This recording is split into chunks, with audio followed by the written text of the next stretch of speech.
पुस्तिका जिसमें उन्होंने कहा है कि अगले 1.5 साल में 10 लाख नौकरियां जो है वो दी जाएंगी।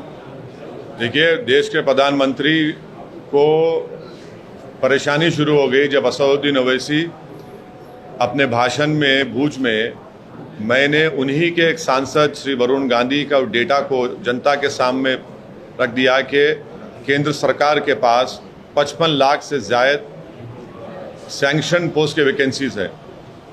तो फौरन प्रधानमंत्री को लगा कि अब असल मुद्दे पे ये लोग बात कर रहे हैं, इसीलिए प्रधानमंत्री ने हड़बड़ाहट में ये ऐलान कर दिया कि 2024 तक 10 लाख नौकरियां दी जाएंगी, यानी हर साल 5-5 लाख नौकरियां।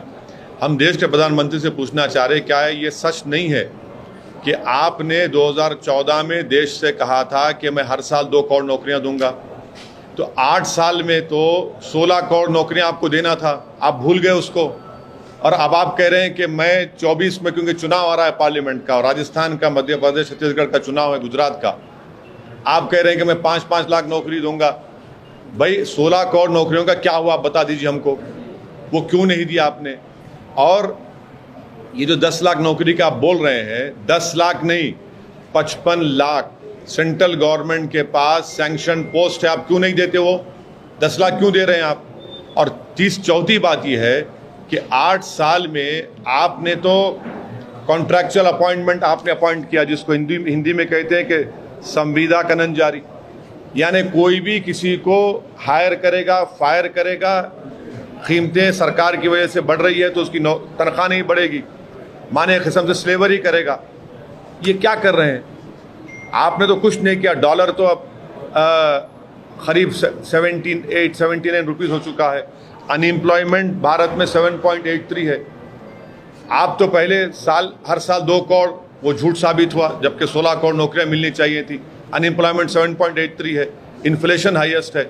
और आपके ही केंद्र सरकार में 10 लाख नहीं 55 लाख से ज़ायद वैकेंसीज है, उसको फिल करिए आप पूरा, इन्फ्लेशन को कंट्रोल करिए, उसके और बात ही नहीं होती। और ऐलान कर दिए, क्योंकि अब चुनाव है गुजरात के, फिर उसके बाद दूसरे कर्नाटक है, मध्य प्रदेश, राजस्थान, छत्तीसगढ़ है, फिर 24 में चुनाव है, तो अब कह रहे हैं कि 5-5 लाख देंगे।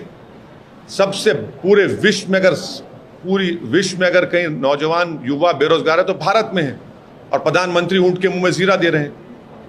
सर, ये बताइए कि आने वाले फ्राइडे के दिन उत्तर प्रदेश की लोकल इंटेलिजेंस यूनिट का कहना है कि बहुत सारे बुकेट्स होंगे वहां पर। हाँ, तो पहले से घर तोड़ दीजिए पूरों के, आप अभी तोड़ दीजिए, अभी तोड़ दीजिए, पहले से घर तोड़ दीजिए ना, किस्सा खत्म हो गया।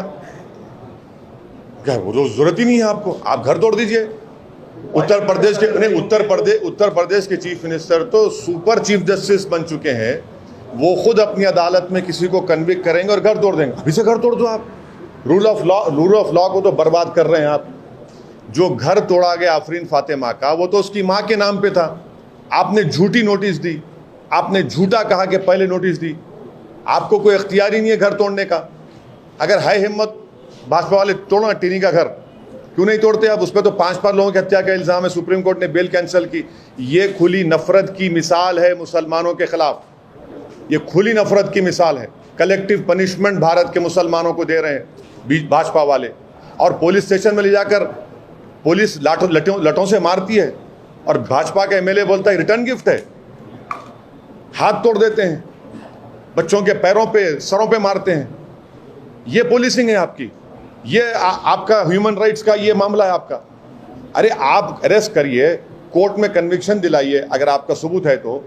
और झारखंड में आपने 15 लोगों पर गोली चला दी, 2 मुसलमान बच्चों की हत्या कर दी, एक के जिस्म में 6 गोलियां। क्या हो रहा है ये? मैं इसको कंडेम करता हूं, झारखंड में जो फायरिंग हुई है। सर, यूपी के एडीजी ने ये कहा है कि अगर लीगल बॉडी हमसे इसका जवाब पूछती है कि हमने बुलडोजर एक्शन क्यों किया, तो हमारे पास सारे जवाब मौजूद हैं। अरे आपकी झूठ इसी अभी सामने आ गई कि वो घर जो आप नोटिस दे रहे हैं, उस लेडी जो एक्चुअल ओनर है महिला, उसके पति को दे रहे हैं। आपकी झूठ ये साबित आ गई, सामने आ गई। दूसरा आपकी झूठ ये कि टैक्सेस दिए जा रहे हैं, ये आपकी दूसरी झूठ। तीसरी झूठ, आपके कैमरास थे, लाइव दिखा रहे थे, हथियार दिखा आपको। अच्छा, अगर हथियार मिला भी तो सीन ऑफ ऑफेंस को प्रिजर्व करना चाहिए ना, आपने उसको भी बर्बाद कर दिया। ये कलेक्टिव पनिशमेंट दिया जा रहा है।